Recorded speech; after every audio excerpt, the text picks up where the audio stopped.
Hello everyone, Fatality here with the BUFFS Falcon needs to be a complete character. So Falcon has a rather average initial dash speed and one of the worst turnaround animations in the game. So I understand the reasoning why this transition happened specifically from Smash 4 to Ultimate. They wanted to take away the absurdity of his old dash grab, which, let's be honest, it was completely absurd. There's no reason for him to teleport when he presses the grab button. But a lot of what they did here just seems like overkill and is disproportionately bad for a character of his speed class. I mean, he is the second fastest character, and while obviously character stats aren't exactly aligned with speed or whatever, like some characters might have faster or slower grabs despite not being of a certain class or whatever, but his are disproportionately hilariously bad for that. Like, I believe his current turnaround is like 13 frames, and his initial dash speed ties with Link's, which I think it's okay for it not to be second best in both those regards with initial dash and turnaround, considering they want to nerf the teleport dash grab, but they took away the slide, and so that was the main problem anyway. So making it a little bit better and shaving a few frames off the turnaround, and on top of that, fixing it to where when he does his initial dash, it's at least a little bit faster than, say, Link's, it would probably help a lot. Change number 2. This one's rather simple and just feels like an oversight on the part of the developers, honestly. There are a decent amount of moves like, say, Mii Brawler's side B, Pit's side B, and Falcon's that they function like so. What happens is the animation begins when you press the button, they lunge forward. The moment that your hitbox detects a hurtbox, the animation begins where the attack comes out, and then it comes out 2 frames later for the actual hitbox. With the sole exception of Falcon, which for whatever reason comes out on frame 6 instead of 2. This causes it to detect a hitbox and then completely whiff it far more often than it should. And considering that is a consistent design thing with literally the rest of the characters who have moves like that, it just feels like an oversight more than anything, and it's a problem that I don't see why he has in the first place. So please fix that. Just make it 2 frames like those other characters. Nothing fancy. The other problem is something I've gone over before. It's the existence of rock crocking. You can just watch the video in the description below if you want to see why that's bad, but long story short, Falcon's recovery often gets you killed just for landing it, which is just bad design, I think. Rock crocking. And it's something that's very unique to Falcon, Ganon, and I guess to a lesser extent Ness when he hits you with his OP.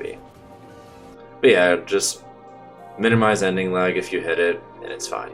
You're not going to get any combos, you're just not going to die for simply hitting your recovery move. Next up, and this one is less of a big deal than the prior 3, this is going to go with the next change as well, but with change number 4, his jab can be a little inconsistent sometimes in its hitbox. How this can manifest would be like the following. You might have seen clips where like he's jabbing like Pikachu, Greninja, or some other character that can low profile when they hit the ground, and this causes like maybe the first jab to come out, the rest to miss, and then he literally gets whiff punished and maybe even killed just for landing a jab. And it's not as if he pressed jab 1 and then let go. You're literally just holding it the way you would to do a normal jab combo, and then the game's like, no. And that's it. You don't even have a say in the matter. You're losing out on something just because. If you made the hitbox slightly larger, or maybe just lowered it a little bit, it would probably not have that problem anymore.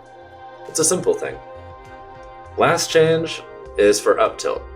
So I understand why they changed the move the way they did.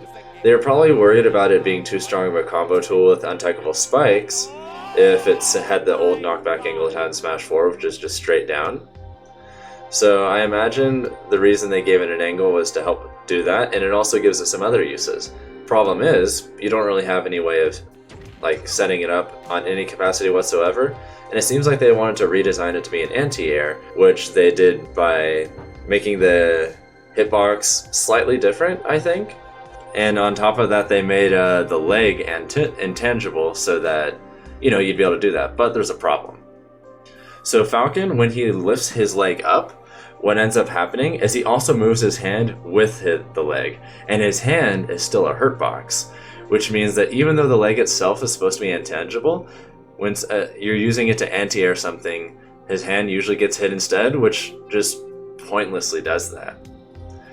It's supposed to be an intangible attack, and then it just doesn't work. This one also feels like a bit of an oversight. So something you could do about that is you could either, one, decide to focus on changing its design so that it'll function more as an anti-air, or two, you can focus on making it more of a combo move, which for both, I suggest one change, which is just to make it to where he doesn't move his hand with his leg, so that the intangibility actually works the way it's supposed to. And then what you do from there, since it still doesn't really have much of a use, even if you make it intangible in the way it's supposed to be, there are two very simple things you could do. One or the other, both would probably be dumb. You could give it slightly less startup so that you could use it as an anti-air. It wouldn't be great or anything, but it would at least be respectable. And a respectable anti-air is better than, well, a move that is effectively useless for the most part. Or you could give it slightly less end lag, which would make it more interesting as a combo move and punish. Although obviously it still wouldn't be great, or it wouldn't be amazing or anything, but at least it would work, you know? Either way, Falcon as a whole is a pretty solid character, but he just has a lot of weird design flaws that leave him feeling very incomplete at times, and it can make playing him more frustrating than it should be from time to time. He still has a lot of good things going for him, but it's almost like a lesser version of some of the problems that Bayonetta players play or face, where the character definitely has solid things going for them, but there's also just a lot of really weird problems that really shouldn't be there. And even if you remove them, it's not as if the character would suddenly become really stupid. So I see little reason not to just fix them.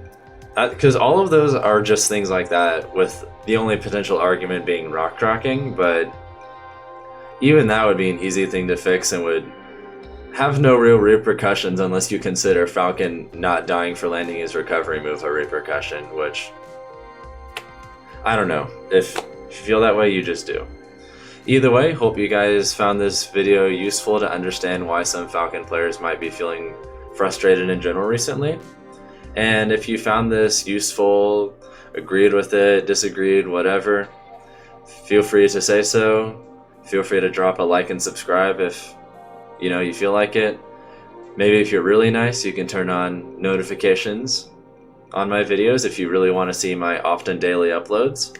Either way, thank you for watching, and I hope you all have a good night.